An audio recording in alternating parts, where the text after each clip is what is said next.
Hello, lifelong learners.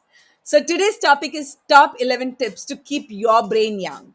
Now, see, this is a $1 trillion industry where people are researching and companies are coming up with so many products to help us regress in our age, make us look younger. So, how can you start doing this with without any medication, but maybe just doing it at home, something, or maybe starting to do something mentally, emotionally, physically that will start nurturing your brain to make you feel, look young. So I'm going to start with a story here for all of you. Nathan Sharansky, an Israeli politician, was once captured in Russian, prison, and he was in Russian prison for 12 years, and he was serving a sentence because the Russian government thought that he's an American spy. And while he was 12 years in Russian prison, he was isolated for a huge number of, days, like years together. And he requested the Russian government that, could you please give me chessboard and a player so that I can keep myself and my brain active and fit. Russian government denied it. In fact, they put him into solitude and a very small cell. So it was like more of like a 6 by 8, 6 by 10 size cell. And Nathan wanted to keep his body fit and keep his brain fit. So what he did is he started doing anti-gravity physical exercises to keep his body strength on. And because the Russian government denied him the chessboard and a player, he started playing chess in his mind. Now remember, 64 blocks to remember, and where which thing is going. And he was kind of like really, at it. And if you and I would probably think of playing with somebody in the mind, maybe we would not think like this. But Nathan thought that if I have to play in my mind, why not play with the Gary Kasparov, the grandmaster of chess that time. So for 12 years Nathan kept playing with Gary Kasparov in his mind. And what happened is, after 12 years he was released, and back then Gary Kasparov would go from countries to country and play with some of the upcoming champions. So any day he would play maybe 5 or 40 matches. On that particular day Gary played 5 matches. Out of that, 4 people he defeated, and one person he could not defeat, and that person was Nathan Sharansky. And Gary was like surprised, and he said, how did you do this? And Nathan said, this is not the first time I have defeated you. And Gary was surprised, and he said, but I have never played with you. How did you defeat me before? And he said that for the last 12 years, I was defeating you in my mind. Imagine the power that Nathan harbored in the 12 years just by playing in the mind. And then he could defeat Grandmaster Gary Kasparov. So, if you want to keep your brain young, it's very essential to keep it more active. So, how do you do this? The first thing that you need to do is try some new activity. Maybe something new you can learn. Maybe playing a new instrument, maybe solving Sudoku or a puzzle, maybe learning a new language, or pursuing a new hobby that can really help you to stimulate your brain. See, the research has shown that why children's brain is always evolving and growing is because children at that young age are constantly learning something new. So, when you start learning something new, you activate that part of your brain that produces more neurons and more connections. More synaptic connections, more neurons means strong brain. The second thing that you need to do is you feed your brain. How do you feed your brain? You feed your brain with healthy, nutritious food. And this healthy, nutritious food could be fruits, vegetables, if you like fish, proteins like eggs or nuts, unsaturated oils like coconut oil, olive oil, almond oil, or possibly you can also have, seeds. And all of this, the plant sources are best sources for the protein. So if you can feed those things, because see, your brain is made up of fats maximum. So if you feed it protein, it will help you to regenerate the neurogenesis, the regeneration of the neurons will happen when you take care of the brain food.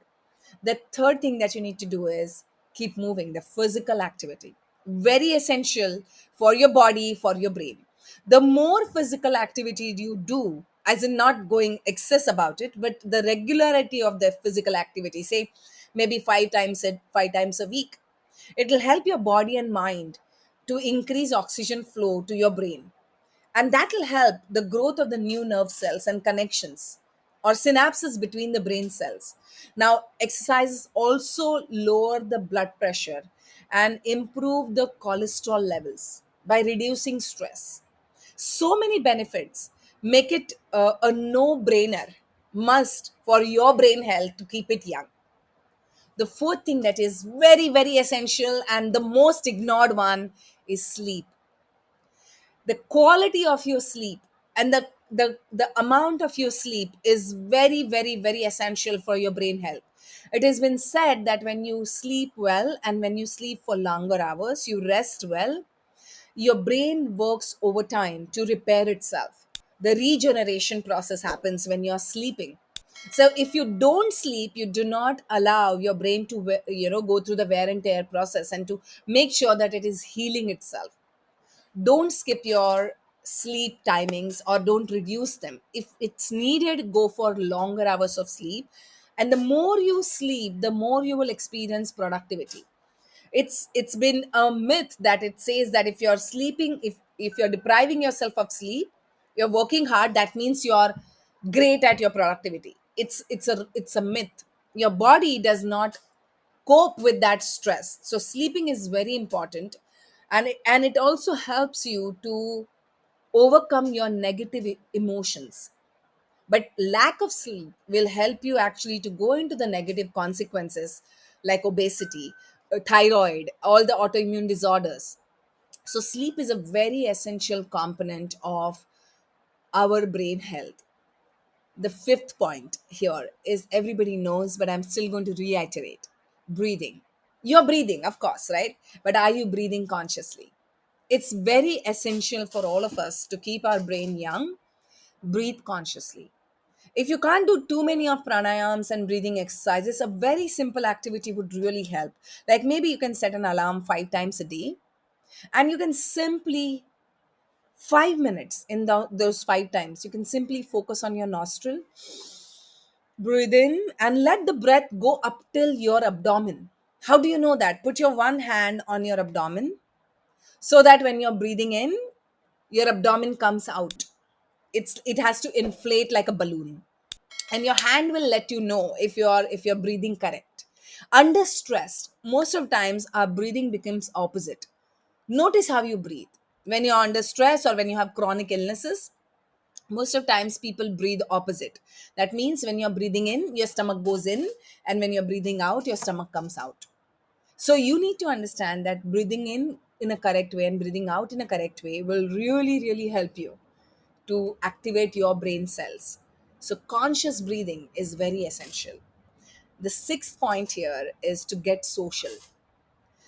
So, creating and nurturing beautiful connections. They may not be hundreds of people, but if you have even 5 people where you have great connections with them, where you're having enough fun, where you're having interesting conversations, maybe you can actually go for outings, etc. It actually has proven that it's good for your heart health, it's good for your brain health, it stimulates you, it lowers the blood pressure, it lowers the risk of dementia, and it helps in the longer life expectancy. So build those strong, beautiful connections where you can rely on those connections. The seventh thing that you need to focus on is managing your blood pressure. Blood pressure has a direct impact on your brain health. Having high blood pressure can lead to the negative consequences like cognitive decline, like not able to remember things, not able to do proper motor skills, and all of this, and ultimately leads to the heart issues. Your brain and heart goes into the incoherence, and the moment your brain and heart goes into the incoherence, it's like you're sitting in a car and pressing the accelerator and brake at the same time. It's going to break, right? So for it's very essential that you start managing your blood pressure. You're going to monitor it well if you have the blood pressure issues, or else you can focus on the activities that needs to be done, like breathing, exercising, sleeping well. All of these are proven to be lowering the high blood pressure. The eighth point that I want you to focus on is your blood sugar. Everybody now knows that sugar is a big toxin. And if you have the blood sugar, that means your body is not absorbing the excess sugar in the blood. There's an insulin resistance. Diabetes has proven as a risk factor for dementia, forgetfulness, and memory loss. So eat right, exercise, maintain a healthy weight. If you have high blood sugar, then follow your doctor's recommendations so that you keep it under control. It's a very, very essential thing. Diabetes is one of the biggest threat for our brain. So remember to do that. The ninth point I want you to focus on is very silly, very simple, but make sure that you take care of your head. If the physical injury happens to your head, it increases the risk of impaired brain function.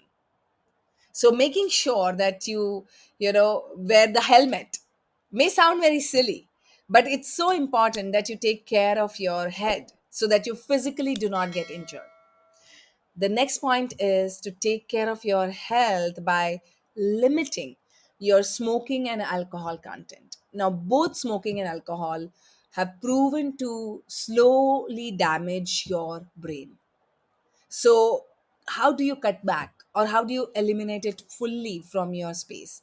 Because both have been proving to be damaging the nerve cells and slowly leading to dementia and memory loss. So, it's very essential that you take care of all of these toxic materials or substances that are going in your body, including the fertilizers that are there in your food. How do you take care of all of these things? How do you be more vigilant and eliminate the packaged food? These days we just go to the supermarket, pick up the packaged food, and we just warm it up and eat it. So how do you eliminate all these things and go back to the basics, like a regular food that is cooked at home? What can you do to limit your substance, limit your not limit I mean eliminate if you're having any substance, or limit your sugar, limit your alcohol, limit your consumption of packaged food, and if you're a smoker. So how do you cut back and how do you clean your body of the toxins so that you are cleaning your brain? Metal toxicity is one of the biggest problems, and we don't focus on it. A lot of times I've seen people coming and saying that they drink from the copper bottle, they eat from the iron pans. Now, I want you to tell this, okay? Maybe copper and iron are great resources to fuel your body with good iron and good copper, which is required. But what if your body does not require more iron and more copper? And if you're drinking from copper bottles, or if you're constantly cooking in the iron pans, maybe there is too much of iron and copper in your blood, in your body. And if there is too much of iron and copper in your body, it builds the metal toxicity, and it is very much it's very bad for your brain and for your body. So be aware of that. Don't go onto the fad of drinking from the copper bottles if it's not required. If your body really requires, then go for it. But without checking on these things, please don't go and start eating because it has become a trend now. So make sure of that. Okay. Instead, you can probably try eating in the mud pots. That's the better way of living a natural and basic life. And the last one, the whole world speaks about this, is managing your stress. Excessive worry and stress has been proven to lower your performance, your productivity, your cognitive test. It actually leads to memory loss and inability to recall something that you have done or something that you want to do. So in this case, maybe meditation, doing a slow yoga, taking a walk, just listening to some nice soothing music to relax, clearing up your head by writing and journaling, maybe putting up a lavender candle, just calming your senses so that your very little input is going in your brain and your brain gets time to focus on what needs to be done at this point of time. You can focus on what's in front of you, and you can plan to address whatever is there in front of you. Let me know which one is your best step here. Comment in the section and tell me which one would you like to go for.